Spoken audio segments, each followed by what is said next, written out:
तो इसका चेहरा ही दिखता नहीं, ये दिखता नहीं, नीचे कोई नीचे सर।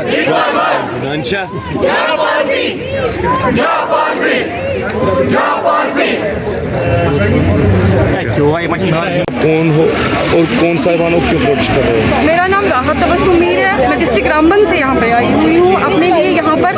मुझे ये बात बताइए आप, क्या हमारा अच्छा लगेगा इस तरह रास्ते में प्रोटेस्ट करना? हम लोग टीचर्स हैं, वोकेशनल टीचर्स, 6 साल से हम काम कर रहे हैं अदारों में। हम तो एज ए वोकेशनल टीचर के साथ साथ तो हम लेक्चरर का काम भी कर रहे हैं, एज ए क्लरिकल काम भी कर रहे हैं 20,000 पे सैलरी पे। आप बताइए ये 20,000 में हमारा क्या होगा?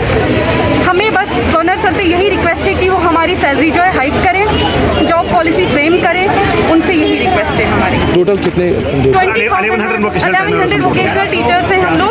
हमारा मतलब यही है कि हम लोगों को जॉब पॉलिसी फ्रेम करें। जैसे आसाम स्टेट में हुआ सर, बीजेपी रूलिंग स्टेट से, जैसे आसाम में हुआ सर, उसके बाद हरियाणा में हुआ, गोवा में हुआ, वेस्ट बंगाल में हुआ और केरला में हुआ। सर सेम जॉब पॉलिसी हम भी इसी स्टेट में चाहते हैं, इस यूनियन टेरिटरी में चाहते हैं। और ये अच्छा नहीं लगेगा कि हम सर वैसे भी उस्ताद हम लोग नहीं आना चाहते रोड पे सर, हमारी मजबूरी है। स्ट्राइक पे बैठे, अच्छा नहीं लगेगा। गवर्नर सर से रिक्वेस्ट है कि वो हमारी जॉब पॉलिसी को फ्रेम करें, वो हमारे लिए सैलरी का हाइक करने का सोचे। और उन्होंने ये वादा भी किया है लेकिन अभी तक कुछ इम्प्लीमेंट किया नहीं है। चलो जी, थैंक यू।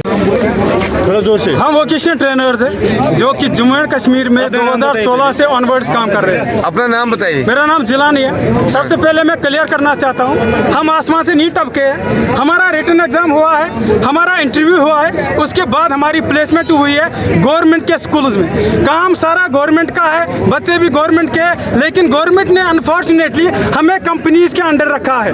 कंपनीज के अंडर रखने का हमें आज तक मतलब भी समझ नहीं आया, उनका कोई रोल ही नहीं है। हम सबसे पहले हर किसी ऑफिशियल अपने एलजी से ये अपील करते हैं कि कंपनीज को निकाल के हमें सरकार के अंडर लिया जाए। अगर कंपनीज का कोई भी रोल है, if they are adding any value to the project, to the scheme, to vocational trainers, then show us. हमें दिखाइए कौन सा वैल्यू एडिशन कर रहे हैं। हमने कंसर्न अथॉरिटीज को 2018 में अप्रोच किया and we told them companies के बीच में हमें क्यों रखा गया, इनके अंडर क्यों रखा गया। उन्होंने एक ऑर्डर निकाला, मेरे पास ऑर्डर है, उनने कंपनीज को डिसएंगेज किया। ये देखिए मेरे पास ऑर्डर है, कंपनीज को डिसएंगेज किया। जब कंपनीज को डिसएंगेज किया इसका मतलब यही था कि उनका कोई रोल ही नहीं है। अनफॉर्चुनेटली हमें आज तक समझ नहीं आया उनको क्यों वापस लाया गया। या तो ये कंपनीज इनकी है, या तो पैसे देके इनको लगा रहे हैं तब जाके इनको वापस लाया गया। अदरवाइज हमें आप बताइए कंपनीज को वापस क्यों लाया गया? ये बड़ी एक शर्म है। दूसरी चीज, 2016 से आज तक हम जो काम कर रहे हैं इसमें MHRD की गाइडलाइंस है। मैं आप सब लोगों को दिखाना चाहता हूँ।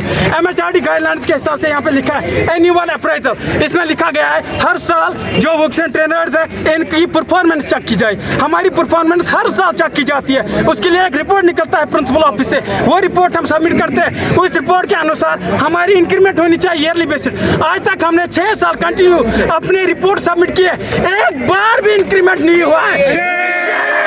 इतनी बड़ी जस्टिस इनजस्टिस इन लोगों ने हमारे साथ की है, हर रोज हमारे साथ धोखेबाजी कर रही है। अब आपकी डिमांड क्या है? हमारी डिमांड सबसे पहले यह है कंपनीज को निकाला चाहिए। हम किसी भी हाल में कंपनीज के अंडर काम नहीं करेंगे। अगर आप ये कह रहे हैं ये पैन इंडिया का ऑर्डर है, पैन इंडिया में कंपनीज है, तो आप गलत कह रहे हो। आप गोवा में जाइए, वो डिपार्टमेंट के अंडर काम कर रही है। आप केरला में जाइए, डिपार्टमेंट के अंडर काम कर रही है। आप हरियाणा में जाइए, वो निगम के अंडर ली गई है। तो हमें क्यों नहीं? आसाम में भी वो गवर्नमेंट के अंडर काम करिए। तो हम भी ये कह रहे हैं, रिक्वेस्ट नहीं है, हमारी अपील है कि सबसे पहले ये ठेकेदारी आप लोग बंद कीजिए।